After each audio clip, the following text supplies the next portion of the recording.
ഇന്നത്തെ സുവിശേഷത്തില് ഈശോ സിനഗോഗിൽ പഠിപ്പിച്ചുകൊണ്ടിരിക്കുന്നു. ആ സമയത്ത് പിശാച് ബാധിതനായിട്ടുള്ള ഒരുവൻ വരികയാണ്, അല്ലെങ്കിൽ അശുദ്ധാത്മാവ് ബാധിച്ച ഒരുവൻ വന്നിട്ട് ഈശോയുടെ നേരെ നോക്കിയിട്ട് അലറുകയാണ്, നീ എന്തിനാണ് ഞങ്ങളുടെ കാര്യത്തിൽ ഇടപെടുന്നത്?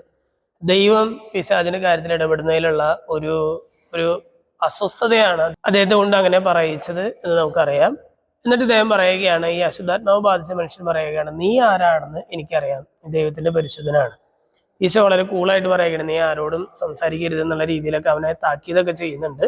ഇന്നത്തെ വചനഭാഗം കേട്ട് കഴിയുമ്പോൾ നമ്മൾ ചിന്തിക്കേണ്ട ഇപ്രകാരമാണ്. ഈ ഒരു ഒറ്റ കാര്യം നമ്മളോട് പറയുകയാണെങ്കിൽ, വേറെ ഒരാൾ നമ്മളോട് പറയുകയാണെങ്കിൽ നമ്മുടെ പ്രതികരണം എങ്ങനെയായിരിക്കും?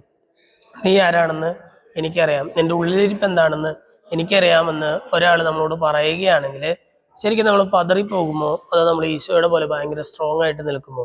ആരും അറിയാത്ത ഒരു രഹസ്യ ജീവിതം, മറ്റാരും അറിയാനായിട്ട് താല്പര്യമില്ലാത്ത ഒരു രഹസ്യ ജീവിതം സൂക്ഷിക്കുന്നവനാണോ ഞാനും നിങ്ങളും എന്ന് നമുക്കൊന്ന് ചിന്തിച്ച് നോക്കാം.